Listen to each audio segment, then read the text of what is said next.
Welcome dear students. तो इस video में आज हम करेंगे क्लास 7 का एक टॉपिक ट्रायंगल्स में Pythagoras theorem and Pythagorean triplets.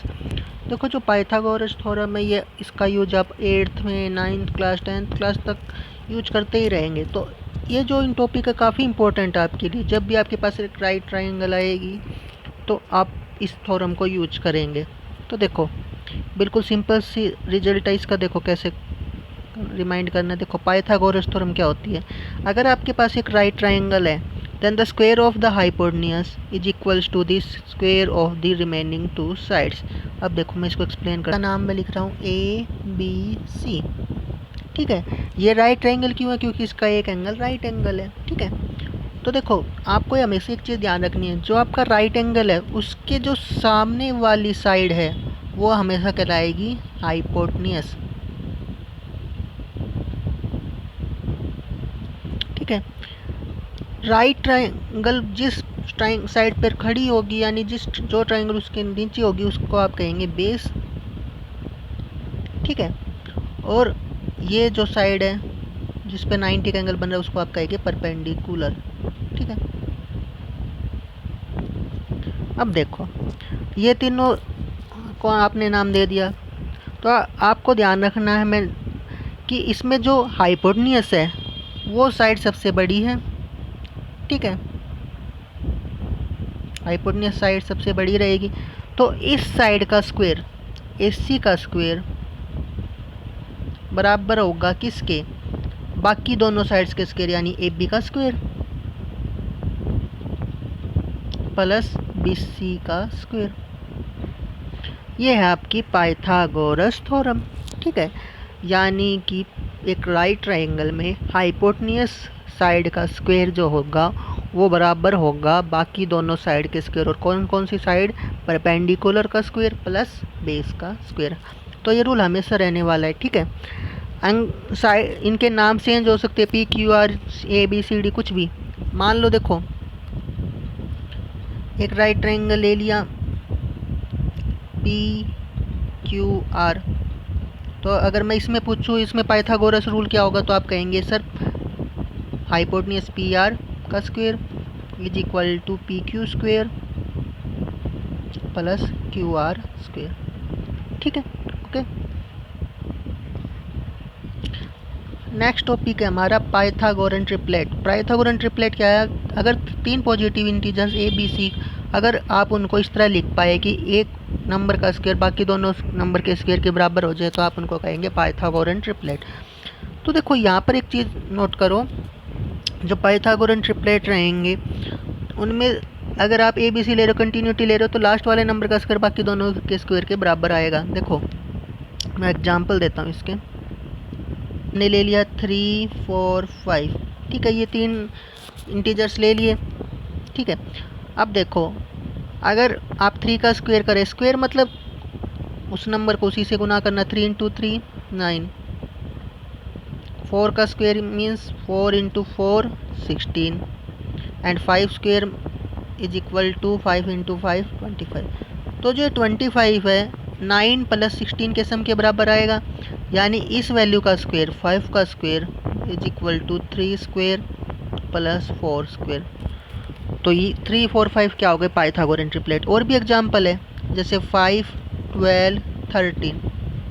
5 का स्क्वायर आएगा हमारे पास 25, इसका आएगा 144। इन दोनों को प्लस करोगे इसका स्क्वायर आएगा 169, इसके बराबर आ जाएगा। तो 5, 12, 13 आर पाइथागोरन ट्रिपलेट। ठीक है, और आपको हिंट दे देता हूँ, पाइथागोरन ट्रिपलेट हमेशा किस फॉर्म में रहेंगे? 2m m square minus 1 m square plus 1। ये हमेशा इस फॉर्म में रहेंगे। ठीक है, कुछ क्वेश्चंस करते। देखो, hypotenuse of A right triangle is 25 centimetre and it's perpendicular distance is 7 centimetre. Find the length of the base. देखो, ट्रायंगल है जिसमें हाइपोटेन्यूज आपको 25 दे रखा है और परपेंडिकुलर आपको 7 दे रखा है। तो आपको क्या निकालना है? इसमें लेंथ ऑफ द बेस निकालना है। ठीक है, तो देखो यहाँ पर आपके पास क्या क्या साइड आपके पास है। देखो, अगर मैं इसको ट्राइंगल को नाम दूँ ABC, तो आपके पास AC साइड है यानी हाइपोटेन्यूज, ठीक है। AC आपके पास कितना है 25, ठीक है, मीटर है, ठीक है। आपको BC साइड फाइंड करनी है, तो यहाँ पर हम पाइथागोरस थ्योरम यूज कर लेते हैं, क्योंकि पाइथागोरस थ्योरम से हम तीनों साइड से एक रिलेशन बनाकर एक साइड निकाल सकते हैं, बाकी दोनों साइड से आपको पता है। तो देखो पाइथागोरस थ्योरम अप्लाई कैसे करेंगे, हाइपोटेन्यूज साइड यानी कि AC साइड का square is equal to AB side का स्क्वायर प्लस BC साइड का स्क्वायर, ठीक है। अब देखो AC साइड आपको कितनी गिवन है 25, AB साइड आपको कितनी गिवन है 7, प्लस BC साइड आपको फाइंड करनी है। अब देखो 25 का स्क्वायर आ गया 625, 7 का स्क्वायर आ गया आपके पास 49 प्लस BC स्क्वायर, ठीक है। तो 625 minus 49 equal to BC square, ये आ जाएगा 576, ठीक है। तो अब देखो ये कैसा आइडिया लोगे कि कौन से नंबर का स्क्वायर है। देखो 625 स्क्वायर था हमारे पास 25 का, इससे पहले देखो अब जो 6 है 6 किसके स्क्वायर में आएगा 4 में, 4 का स्क्वायर 16 होता है, तो ये उससे पहले वाले नंबर का स्क्वायर होगा, तो किसका होगा 24 का।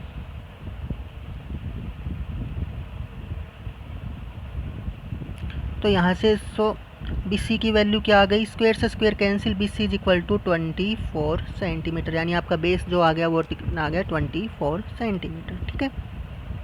इस 34 centimetre, if it's breath is 5 centimetre, find the length of each diagonal.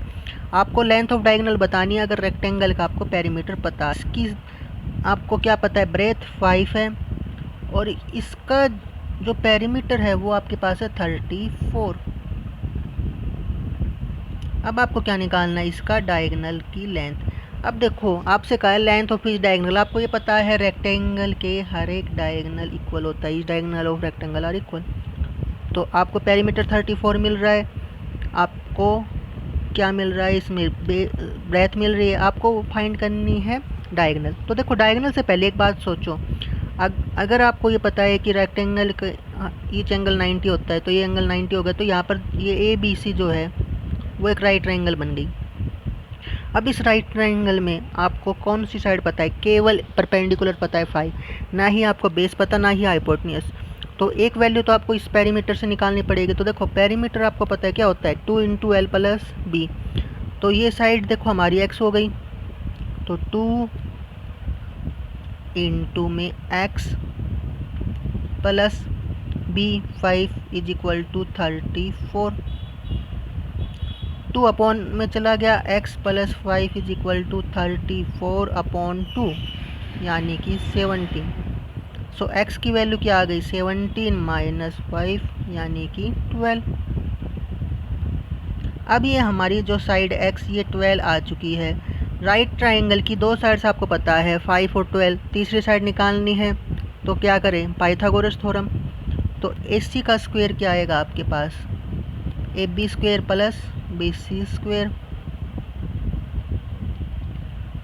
AB square यानी कि 12 का स्क्वायर आपने फाइंड किया और BC का स्क्वायर यानी 5 आपको गिवन था। 12 का स्क्वायर 144 प्लस 5 25, इन दोनों का सम 169, तो AC का स्क्वायर आ गया आपके पास 169। अब देखो 169, देखो 144 12 का था, इसके बाद वाले नंबर का स्क्वायर लेना है। तो देखो 169 9 का अगर आप स्क्वायर की यूनिट डिजिट देखेंगे तो 9 किस में आएगा 3 या 7 में, तो 144 12 के बाद अगला ये तो 13 ही आएगा। सो AC इज इक्वल टू 13, ठीक है। तो डायगोनल ऑफ रेक्टेंगल क्या आ गया 13, ठीक है। Sir given below determine which of them is right triangle, आपको बताना है किस कौन सी साइड जो तीनों साइड है वो राइट ट्रायंगल की। देखो आपको अगर ये पता लगाना है, जब आपको साइड गिवन है तो आप क्या करो स्क्वायर करके देख लो, अगर एक साइड का स्क्वायर बाकी दोनों साइड के स्क्वायर के बराबर आ जाए तो राइट ट्रायंगल की साइड्स होंगी, अदरवाइज नहीं होंगी। यानी अगर वे पाइथागोरन ट्रिपलेट्स है तो ही वो साइड्स होंगी। देखो 6 का स्क्वायर आप करेंगे 36, 8 का स्क्वायर 64, 10 का स्क्वायर 100। तो यहाँ से आप देख रहे हो कि इन दोनों का सम करें तो 100 आएगा। यानी कि इन दोनों साइड का square A square plus B square is equal to C square. तो ये फर्स्ट वाला तो हो गया। सेकंड देखो 5 का स्क्वायर 25, 8 का 64, 11 का 121, इन दोनों का सम 89 क्या इक्वल है 121 की? बिल्कुल भी नहीं है। तो ये साइड्स पाइथागोरन ट्रिपलेट्स नहीं है, मतलब ये पाइथागोरन ट्रिपलेट्स नहीं है, तो ये साइड्स पाइथागोरन मतलब राइट ट्रायंगल की नहीं है। ओके नेक्स्ट देखो A B C angles B and C of a triangle A B C are 30 and 60। देखो बी और एंगल सी दे रखा है 30 और 60, ये एंगल 30 है, ये 60 है। आपको बताने इनमें से कौन सा रूल फॉलो होगा, आपको इन ऑप्शंस को देखने की जरूरत नहीं, आप खुद बनाओ। देखो आपको ये पता है कि ट्रायंगल्स के तीनों एंगल्स का सम 180 डिग्री होता है बाई एंगल सम प्रॉपर्टी। तो यहाँ से देखो a प्लस बी प्लस सी 180 आएगा, तो एंगल a की वैल्यू क्या आएगी 180 minus sum of these two angle 30 plus 60 90, यानी कि 90। अब a एंगल आपका क्या आ गया 90 आ गया। a के सामने यानी 90 एंगल के सामने कौन सी साइड होती है हाइपोटेन्यूज, और हाइपोटेन्यूज का स्क्वायर हमेशा बराबर होगा बाकी दोनों साइड्स के स्क्वायर के, यानी BC का square is equal to AB square plus AC square.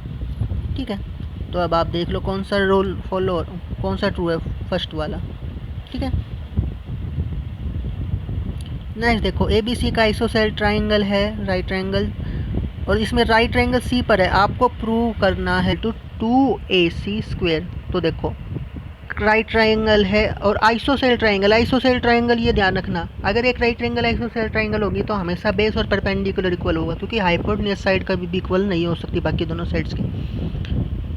तो अगर क्वेश्चन में नहीं भी गिवन तो आपको ये ध्यान रखना, अगर वो आइसोसेलेस है तो उसमें बेस और परपेंडिकुलर साइड्स को ही आप इक्वल लेंगे। तो देखो इसमें आपको दे रखा है कि सी पर राइट एंगल है, आइसोसेलेस है, आपको प्रूव क्या करना है, इसमें आपको प्रूव करना है AB का square is equal to 2 times AC का स्क्वायर, यानी जो हाइपोटेन्यूज का स्क्वायर है वो किसी भी एक साइड का डबल होगा। ठीक है, अब देखो बिल्कुल सिंपल सी बात है, राइट ट्रायंगल है तो कौन सी थ्योरम यूज करें, पाइथागोरस थ्योरम। तो देखो हाइपोटेन्यूज का AB का square is equal to AC square plus BC square. ठीक है, अब देखो हमें ये पता है कि AC साइड जो है वो BC साइड के इक्वल है, तो मैं BC को AC ही नाम दे दूँ, तो ये AC का स्क्वायर और BC का नाम भी AC हो गया, तो AC का स्क्वायर। तो AB स्क्वायर की वैल्यू क्या आ गई, AC square plus AC square 2AC square. बिल्कुल सिंपल। नेक्स्ट क्वेश्चन देखिए, एक लैडर है जो 15 metre long reaches a which is 9 meter above the ground on one side of a street, keeping its foot at the same point. The ladder is turned to the other side of the street to reach a window of 12 meter high. Find the width of the street. देखो आपकी ये window है जो वो 9 जिसकी height ground से 9 metre है, उस पर एक आपने लैडर लगा रखी है जिसकी लेंथ 15 मीटर है। ठीक है, अब देखो ये लेंथ अगर 15 है, इसके बाद ये कह रहा है इसी पॉइंट से, जिस पॉइंट से ये लैडर आपने इस तरफ लगा रखी थी उसी पॉइंट से अगर आप लैडर दूसरी तरफ लगा दे जिसकी हाइट अब 12 है। ठीक है, ये हाइट इससे थोड़ी ज़्यादा है तो ये अब 15 है। ठीक है, ये 12 है, तो आपको बताना है कि इन दोनों के बीच डिस्टेंस कितनी है। ठीक है, ये जो डिस्टेंस है विथ ऑफ द स्ट्रीट, जैसे एक घर ये हो गया एक घर ये हो गया, दोनों तरफ आपने लैडर लगाई, एक तरफ ये 9 मीटर थी विंडो की हाइट और दूसरी तरफ 12 मीटर थी, तो इन दोनों के बीच की डिस्टेंस कितनी है। ये जो लैडर की हाइट है वो तो दोनों केस में सेम है 15 मीटर, तो देखो यहाँ पर आपके पास क्या बन गया, यहाँ पर आपके पास बन गई दो राइट ट्राइंगल। एक राइट ट्राइंगल तो बन गई ए बी सी। इस राइट ट्राइंगल में देखो आपको हाइपोटेन्यूज पता है, आपको परपेंडिकुलर पता है, आप बेस निकालेंगे। सेम चीज़ इसमें, इस राइट ट्राइंगल में आपको हाइपोटेन्यूज, बेस और परपेंडिकुलर पता है, आप इसमें से बेस निकालेंगे। तो देखो पहले right triangle A B C लेते हैं, तो क्या आएगा, देखो ए बी का square plus B C square is equal to A C square. यहाँ से आपने बी सी की वैल्यू निकाल ली, 225 में से 181 घटाएंगे 144, 144 स्क्वायर होता है 12 का, ठीक है। ऐसे ही अगर आप ट्राइंगल डी सी लेंगे तो यहाँ से आप इसके स्क्वायर को घटाकर एक 225 माइनस 144 करके 81 निकालेंगे, 81 स्क्वायर होता है 9 का। तो यहाँ से आप देखो पाओगे कि ये साइड आपकी आ गई 9, ये साइड आपकी आ गई 12। इन दोनों को आप प्लस कर दोगे, 9 + 12 क्या आएगा, 21, ठीक है। नेक्स्ट देखो, a man goes 10 metre due east and then 24 metre due north, find the distance of from the starting point. तो देखो स्टूडेंट्स, डायरेक्शन वाले क्वेश्चन में डायरेक्शन कैसे बनाते हैं, पहले ऊपर सबसे नॉर्थ, फिर साउथ, फिर वेस्ट और फिर इस तरफ ईस्ट। तो देखो ए मैन गोज क्वेश्चन है आपका ड्यू ईस्ट, तो ईस्ट की तरफ गए कितना मीटर, 10 मीटर। यानी देखो अगर आप उसका स्टार्टिंग पॉइंट मानेंगे तो हमेशा ये 20 से मानेंगे, ये वाला पॉइंट जो है वो स्टार्टिंग है, ठीक है। इस पॉइंट से वो चला है 10 मीटर, तो यहाँ पर 10 मीटर हमने मान लिया कि यहाँ तक पहुँचा, ठीक है। इस पॉइंट को हमने नाम दे दिया ए, ये आपका स्टार्टिंग पॉइंट ओ। अब देखो फिर वो नॉर्थ की तरफ गया कितना, 24 मीटर, तो वो ऐसे 24 मीटर नॉर्थ की तरफ गया, इस पॉइंट पे पहुंचा। अब आपसे कह रहा है कि स्टार्टिंग पॉइंट से उसकी डिस्टेंस कितनी थी, स्टार्टिंग पॉइंट से उसकी डिस्टेंस निकालनी है, यानी ओ से बी तक की डिस्टेंस निकालनी है। अब ये जो डिस्टेंस है, ये डिस्टेंस क्या है, हाइपोटेन्यूज है ओबी।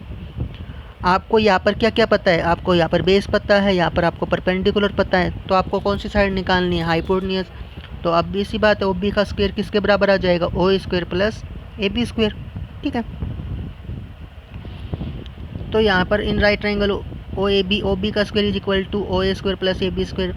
तो 10 का स्क्वायर 100 प्लस 24 का स्क्वायर 576। तो इन दोनों को सम करेंगे तो कितना आएगा, 676। ये स्क्वायर होता है 26 का, ठीक है। तो ओ बी की साइड आ गई 26, ठीक है। लास्ट क्वेश्चन देखो, इंटरेस्टिंग क्वेश्चन है। ऐसे क्वेश्चंस कई बार कंपटीशंस में भी आ जाते हैं कि a tree broke at a point due did not separate. देखो एक ट्री था जो टूट गया पर वो पूरी तरीके से अलग नहीं हुआ। It's top touch the ground at a distance of 6 decimetre from its base if the point where it broke at a height 2.5, ये डेसीमीटर नहीं, ये डेकामीटर, ठीक है। Height 2.5 decametre from the ground, what was the total height of the tree before it broke. तो इसकी height आपको नहीं पता, पर आपको ये पता है कि ये मान लीजिए यहाँ से ब्रोक हुआ, तो जब ये ब्रोक हुआ तो ये ऐसे गिरा, ठीक है, पर यहाँ से अलग नहीं हुआ, यहाँ से जुड़ा हुआ था, ठीक है। तो देखो कैसे, ये यहाँ से मान लो टूटा है, तो यहाँ से ये ऐसे जाके ज़मीन से टकराया और यहाँ से अभी भी वो जुड़ा हुआ है। तो देखो आपको ये बता रखा है कि ये तो है 2.5 डेकामीटर, ठीक है। और जहाँ पर इसका टॉप टच कर रहा है वो इस से पेड़ से कितनी डिस्टेंस पर है, 6 मीटर, ठीक है। तो आपको डेकामीटर, ठीक है। तो आपको बताना है कि इस हाइट ऑफ द ट्री क्या होगी। तो देखो हाइट ऑफ द ट्री क्या होगी, ये हाइट प्लस ये हाइट, इन दोनों हाइट को आपको ऐड करना पड़ेगा, तभी आपको ये पूरी हाइट मिलेगी। क्योंकि पूरा जो पेड़ था वो टूटकर इस तरह ग्राउंड को टच किया। तो अगर आपको टोटल हाइट निकालनी है तो आपको इन दोनों हाइट्स को ऐड करना पड़ेगा। तो ये हाइट आप कैसे निकालोगे, ये कौन सी साइड हो गई आपकी, हाइपोटेन्यूज, ठीक है। तो हाइपोटेन्यूज निकालने के लिए क्या करेंगे, Pythagoras theorem. Distance of the top touch the ground from its base, तो डिस्टेंस देखो यहाँ पर कितनी है, ये 6 है। और हाइट ऑफ द ट्री जब ये टूटता है, टूटने के बाद कितनी है, 2.5, बाकी तो ये यहाँ पर नीचे आ चुका है, ठीक है। तो ये आप AC का स्क्वायर निकालेंगे, AC का स्क्वायर क्या आएगा, AB square plus BC square, ठीक है। तो यहाँ पर देखो यहाँ पर आ जाएगा 2.5 आएगा, 2.5 का स्क्वायर क्या आएगा 6.25 प्लस 36 तो क्या आ जाएगा 42.25। तो देखो 42.25 क्या किसका स्क्वायर होगा 6.5 का, ठीक है। 65 का स्क्वायर होता है 4225, तो AC कितना आएगा 6.5 मीटर, ठीक है। तो अब देखो टोटल हाइट क्या आएगी AC प्लस AB यानी 6.5 प्लस 2.5 यानी 9 मीटर। तो आई होप आपको ये क्वेश्चन समझ में आएंगे। Good luck.